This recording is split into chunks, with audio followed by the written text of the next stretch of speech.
अशोक प्रियदर्शी, आज हम बिहार की एक ऐसे बेटी से परिचय करा रहे हैं जिन्होंने 30 दिनों के अंतराल में 38 जिलों का दौरा कर ली है और वो भी साइकिल से।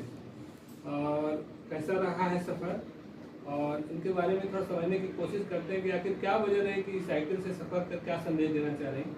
तो अपना नाम पहले पूरा परिचय बताइए। मेरा नाम अर्पणा सिंह है और मैं नालंदा डिस्ट्रिक्ट मेघी गांव की रहने वाली हूँ। फिलहाल मैं बिहार शरीफ में रह रही हूँ और ये साइकिल टूर मैं 26 जून को स्टार्ट की थी अपने घर से और आज मेरा 25 जुलाई को 38 जिला नवादा में आकर खत्म हुआ। 30 दिनों में मैं पूरा की थी। कितना किलोमीटर हो गया ये 3000 किलोमीटर के आसपास है। अच्छा जी। तो औसत कितना चलती होंगी एक दिन में?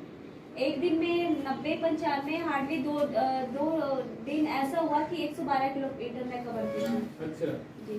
तो ज्यादातर 90 या 100 किलोमीटर रोज चलते होंगे साइकिल से। जी। क्या रूटीन रहता होगा आपका? रूटीन ये छोटा छोटा डिस्ट्रिक्ट जैसे 50 किलोमीटर का रहा तो मैं 2 डिस्ट्रिक्ट कवर करती हूँ और अगर ये 90-85 किलोमीटर इस तरह से रहा तो एक दिन में एक ही डिस्ट्रिक्ट कवर करती हूँ। ऐसा भी दिन रहा होगा जिस दिन 2-3 जिला कवर किए हो? जी, ऐसा कुछ डिस्ट्रिक्ट है जो मैं 3 डिस्ट्रिक्ट कवर करती थी एक दिन में। अच्छा, तो आमतौर पे साइकिल चलाने के बाद थक जाता है और आप एक लड़की है, लड़की को ऐसे कमजोर समझता है, और आपको क्या फीलिंग था? ऐसा नहीं है कि लड़की कमजोर है। आज तो लड़की ही देखा जाए तो ऊंचे ऊंचे पोस्ट पे लड़कियां बैठी हुई है और काफी आज ये भी है एक इतिहास बन गया है कि बहुत ज्यादा। और ये क्या चाहिए? नहीं, हम ये समझना चाह रहे हैं कि जैसे जो साइकिल आप चलाती होंगी तो थक भी जाती होंगी, तो रूटीन दिनचर्या कैसे मेंटेन करती थी, कैसे करती थी? 30 दिनों का सफर कैसा रहा? जहाँ भी स्टे करती थी वहाँ गई, थोड़ा बातें, अब किन्हीं के यहाँ रुके तो थोड़ा तो टाइम देना पड़ेगा तो मैं बातें करती थी। उसके बाद सोने के बाद पता नहीं चलता था कि सुबह कैसे हुआ। हाँ, टाइमिंग बना रहता था, इतना बजे उठना, उसी टाइम में उठ जाती थी, ना आगे ना पीछे, हो सके तो पहले। और पर डे मेरा नींद का टाइमिंग था 3 से 3.5 घंटे सोना मात्र। हाँ। कितने बजे सो जाते थे? कभी 1 बज जाते थे, कभी 12 बज जाते थे, इस तरह से टाइमिंग रहता सुबह में। फिर कभी कभी तो ऐसा हुआ इस ट्रैक पे कि 2 बजे 2:30 बजे मैं सोई हूँ। अच्छा, और फिर कितने सुबह बजे में 5 5 बजे उठ जाती थी, फ्रेश होकर निकलते निकलते 6:30 हो जाता था। अच्छा, और खाने उन्ने का क्या रहता था? खाने का जहाँ जहाँ पब्लिकली सपोर्ट मिला तो एक टाइम का खाना वो लोग पैक कर देते थे और फिर नाइट में जहाँ स्टे करती थी वहाँ खाना हो गया और दोपहर में खुद से खाती थी होटल में। अच्छा, तो आमतौर पे खाना खाने के बाद तो आलस आता है, तो आपको क्या लगता है? तो बस हल्का उस तरह से मेरा खाना देखा जाए तो मैं एक ही टाइम खाती थी, वही रात को भरपेट, और दिन में जूस हो गया, कुछ स्नैक्स वगैरह ये खाती थी। खाना नहीं उस तरह से मैं खाती थी क्योंकि खाना खाने के बाद बॉडी भारी हो जाता है, नींद आने लगता है। और जब भी नींद रास्ते में ऐसा भी हुआ, जब ट्रैक पूरा होने लगा तो नींद बहुत आने लगी थी मुझे, चलते चलते नींद आने लगती थी। जिला जाने के बाद जैसे वहाँ पे क्या क्या करते थे? लोगों से मिलते थे, क्या करते थे? हाँ, रास्ते में वो स्कूल का टाइमिंग देख लेती थी और जो भी स्कूल मिलता था रास्ते में मैं वहाँ जाती थी। वहाँ के प्रिंसिपल से मैं रिक्वेस्ट अपने बारे में बताती थी तो वो बोलते थे अच्छी बात है। तो फिर लड़कियों से मैं बात करती थी, उनकी भावना अंदर की बातें को मैं जानती थी और अपने बारे में बताती थी। तो वो लोग काफ़ी एक्टिव हुए और बोले कि आगे मैं अपने लाइफ में इस चीज़ को लाऊंगी। अच्छा, और क्या एक्सपीरियंस रहा आपका इस 30 दिनों का जर्नी का? बहुत ही अच्छे, जहाँ भी गए लोग जो भी बताया मुझे आगे लाइफ में बहुत ही काम आने वाला है और मेरा भी जो मोटिव था बहुत ही देखा गया तो सक्सेस हुआ। क्या मोटिव है एक्चुअली? महिलाओं को सशक्त बनाना, खुद से सेल्फ डिपेंडेंट बनाना। तो इसको अगर और सरल शब्दों में लोग समझना चाहे तो क्या, कैसे कहेंगे आप, कैसे बताएंगे? जैसे मैं लड़की होकर अकेले इस सफर को किए बिना, मतलब मैं अकेले, कोई नहीं थे मेरे साथ, जो भी कठिनाइयाँ प्रॉब्लम आती थी मैं उसे खुद सॉल्व करती थी। ज़्यादा तो फैमिली लोग क्या है कॉन्टेक्ट पे बात होते थे, कांटेक्ट करते थे, तब ऐसे तो खुद वहाँ पे सोल्यूशन निकालना होता है प्रॉब्लम में। तो आजकल की लड़कियाँ ज़्यादातर प्रॉब्लम में गार्जियन को हर चीज़ में बताना, मतलब हर चीज़ गार्जियन से, और फिर घर पे ही रहना, पढ़ने भी जाओ तो गार्जियन चाहिए, कुछ भी करो बाहर निकलो घर से तो भी गार्जियन चाहिए। तो खुद ये काम अकेले क्यों नहीं कर सकते? उनके अंदर पहले से क्या है ना, वो डर बैठ गया और डर जब तक रहेगा अंदर तो आप कुछ नहीं कर सकते। तो आप मतलब बिहार में अकेले घूम के बता रही थी कि लड़कियां भी अकेले सुरक्षित है। हाँ, यही कहना चाह रहे हैं? जितना कल देखा जा रहा है कि बिहार को बदनाम किया जा रहा है तो उतना इस तरह से बिहार बदनाम नहीं है। मैं अकेले की इस चीज़ को देखी। मैं ऐसा भी होता था, मैं एक जंगल था मुंगेर से जमुई जाने में, तो 12 किलोमीटर का था। तो सब लोग बोले कि जंगल में जा रही हो तो थोड़ा सुनसान है तो रुकना मत, चलते जाना।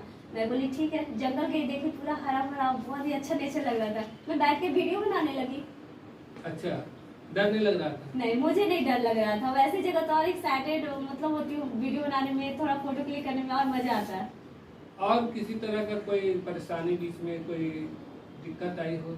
हाँ, बहुत सारे लोग बीच में ऐसा मतलब मुझे डिमोटिवेट किए कि मैं ट्रैक को छोड़ दूं। तो वो लोग मुझे खींचना चाहते थे नीचे की ओर। तो मैं बोली कि अगर आप मुझे नीचे पुश करोगे तो मैं और ऊपर जाऊंगी। मैं चाहती हूँ कि आप लोग नीचे पुश करो। किस तरह का डिमोटिवेशन था? मतलब ये ट्रैक नहीं, जैसे हुआ लोकेशन मुझे सेंड करो, तुम अभी कहाँ पे हो वो लोकेशन सेंड करो, आगे कौन से रास्ते से जाओगी वो मुझे सेंड करो। तुम अननोन पर्सन थे। तो मैं बोली कि मैं वो आपको क्यों सेंड करूँ। अच्छा, अगर आपको इतना ही चाहिए तो मैं जितना दिन अभी मेरा जो भी डिस्ट्रिक्ट बाकी है तो आप हमारे साथ चलिए। तो बोले कि तुम्हारे अंदर ईगो है, ये दिल है, मतलब बहुत बोले। तो मैं बोली ठीक है, तुम्हारा काम है बोलना, बोलते रहो, मेरा काम है आगे बढ़ना, मैं बढ़ते रहूंगी। अच्छा। और कोई दिक्कत आई? हाँ, और फिर मेरा बीच में एक दिन एक्सीडेंट भी हो गया था, जिसके वजह से मुझे दोनों हाथों में बाल वगैरह जाने, कपड़े धोने, नहाने में बहुत प्रॉब्लम होती थी। तो पट्टी वगैरह लगाकर जहाँ पे लोग देखती, एक दो जगह ऐसा हुआ कि मैं जहाँ रुकी तो वहाँ की लेडीज लोग मेरा बाल झाड़ देती थी, कपड़े धुल देती थी, इस तरह से सहयोग करती थी। अच्छा, लोगों का सहयोग मिला? हाँ। और अधिकारियों का या फिर और लोगों का कैसा रहा आपको, आपके प्रति सहयोगात्मक रवैया मिला बीच में? कहने का मतलब कि आपको बीच में सहयोग कैसा रहा लोगों का? मैं जहाँ भी गई तो ये डायरेक्ट एक चीज देखी हूँ कि इस तरह से मतलब डायरेक्ट नहीं मिल सकते, उसके लिए अपॉइंटमेंट लेना पड़ता है। लेकिन मैं जहाँ भी टाइम मिला, मैं डीएम सर से मिली, एडीएम सर से मिली, एसपी सर से मिली। तो वो लोग डायरेक्ट में जाती थी मिलने, तो वो लोग मिल लेते थे मेरे से। और फिर काफी वो लोग भी बताए कि मतलब बिहार के बारे में बताया, मुझे गाइड किए, जो कि मुझे बहुत ही यूजफुल आने वाले टाइम पे होने वाला है। अच्छा। उनकी आइडिया। कोई शिकायत था उसमें माउंटेन में? उस टाइम मेरा ड्रीम था कि मैं सबसे हाईएस्ट माउंटेन को क्लाइंबिंग करूं, जो कि दुनिया में सबसे ऊंचा पर्वत है। लेकिन इस तरह से मुझे मेरा भरोसा, कितना बजट आता है? उसमें 35 लाख अराउंड खर्च आते हैं। अच्छा। लेकिन इस तरह से भरोसा तोड़ा गया तो फिर मुझे बहुत बुरा लगा। तो मैं सोची कि मैं कुछ अब अलग करूंगी। अच्छा, तो इसके पहले बीच में और माउंटेन पे आप गई थी? हाँ, इससे पहले मैं उत्तराखंड, सिक्किम, हिमाचल प्रदेश का माउंटेन क्लाइंबिंग कर चुकी हूँ। अच्छा, ये सब किए? हाँ। इसमें कितना बजट आया था? उसमें एक बार हुआ था, फंडिंग हुआ था, कुछ क्लब वगैरह वाले फंड किए थे और बाकी मम्मी भैया लोग मेंटेन करके मुझे फंडिंग करते हैं। भेजे थे? हाँ। कुल मिला के मदद नहीं मिला तो आपने साइकिल को एक हथियार बनाया। हाँ। है ना? तो लड़कियों के लिए क्या संदेश है? मेरा ड्रीम था कि मैं पूरे वर्ल्ड में अपना पूरे वर्ल्ड में 7 माउंटेन को दिया गया वैल्यू। अच्छा। जो वर्ल्ड 7 समिट कहलाता है। हाँ। तो मेरा ड्रीम था कि मैं उसे पूरा करूं। लेकिन इस तरह का विश्वास तोड़ने से मेरा दिल टूटा। तो फिर मैं सोची कि अब इस साइकिल से पूरा कर देते हैं। इस चीज को मैं थोड़ा अलग करूंगी, लेकिन अपना ड्रीम तो पूरा करके रहूंगी। साइकिल में भी तो बाधा पहुंचा रहे लोग।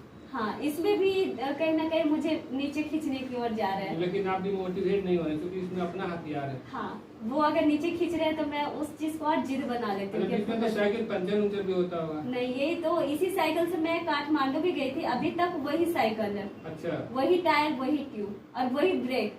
कौन सा साइकिल है? हरकुलस कंपनी का। अच्छा, कंपनी का प्रचार कर दिया। लेकिन फिर भी कोई फायदा नहीं है। चलिए, कहाँ तक पढ़े लिखे हैं आप? मेरा 2020 में ग्रेजुएशन हो गया मगध यूनिवर्सिटी से। अभी मैं बीपीएड कर रही हूँ नागपुर यूनिवर्सिटी से। कौन सा ग्रेजुएशन, कौन सा विषय? इंग्लिश ऑनर्स से। और बेसिक शिक्षा कहाँ से? मैट्रिक वगैरह? मैट्रिक बिहार बोर्ड से हुआ, इंटर बिहार बोर्ड से हुआ है। ये दोनों मेरा गर्ल्स हाई स्कूल बिहार से हुआ। और भाई बहन क्या करते हैं? मैं 2 बहन 1 भाई हूँ। तो भैया ये लैब टेक्नीशियन है और मेरी दी का बीएड हो गया है। वो 7वां चरण में ज्वाइन करेंगे। मेरी मम्मी टीचर है और पापा नहीं, वो 2013 में कर गए थे। आपका क्या नाम था? स्वर्गीय नंद किशोर प्रसाद। मम्मी का क्या नाम? गीता कुमारी। आखिरी संदेश कुछ बताइए लड़कियों को देना चाहते? यही है। दूसरा, मुझसे कुछ डिस्ट्रिक्ट में ऐसे भी पूछे कि आपके घर वाले कैसे अलाउ कर दिए। तो मैं बोले तो एक सिंपल सा वर्ड है, नहीं तो बहुत ही हार्ड वर्ड है। पहले होता है भरोसा जीतना। आजकल फ्रीडम हर किसी के पास है, गार्जियन देते हैं, लेकिन उसका गलत इस्तेमाल करते हैं। भरोसा को तोड़ते हैं। तो गार्जियन आजकल डरने लगे हैं। अगर आपको फ्रीडम मिला है, आज़ादी मिला है, तो उस चीज़ का अच्छे कामों में आप यूज़ कीजिए, ना कि गलत कामों। अच्छे कामों में यूज़ कीजिएगा, तभी आपको फिर आगे सपोर्ट मिलेगा। मैंने परिवार को आपने भरोसा दिया, इसलिए मौका मिला। हाँ। और सबको ऐसा करना चाहिए जी और बिल्कुल। तभी लड़कियों को आगे बढ़ने में थोड़ा मदद मिलेगी। हाँ, नहीं तभी करना। वो भी आगे बढ़ सकते हैं, क्योंकि सबसे बड़ा भूमिका दोस्त क्या है, वो आज है, कल फिर कोई और बन जाएगा। लेकिन परिवार, वो आज है तो कल भी वही रहेंगे। अरे इतना बिहार घूमी तो थोड़ा तो लड़की होने के चलते अकेले भी जा रही थी, तो डर तो लगता होगा कहीं ना कहीं? नहीं, वैसा डर मुझे कहीं नहीं लगा। कुछ भी नहीं? नहीं।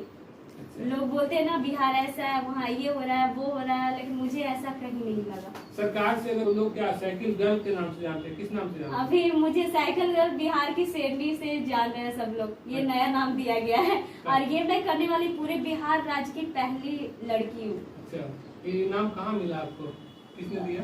कोई सब लोग संस्था ने? सामाजिक लोगों ने दिया अच्छा, है। समाज के हाँ। लोगों ने आपके काम को देखकर। जी। चलिए, आपसे बात करके बहुत अच्छा लगा Thank और you. उम्मीद करते हैं कि और जो लड़कियां सुनेंगी शायद उसके दिलो दिमाग में कुछ बात एम्पावरमेंट की आएगी।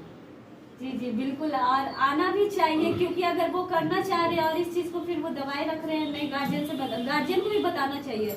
अब आजकल क्या है, गार्जियन को नहीं बताते हैं, मन में सोचे फिर इधर उधर किए, खत्म। तो जो आप सपना देख रहे हैं, बड़े सपने के पीछे नहीं, छोटे सपने। मैं हमेशा लाइफ में छोटा सपना देखती हूँ, ताकि मैं उसे पूरा कर सकूँ। चलो, थैंक यू।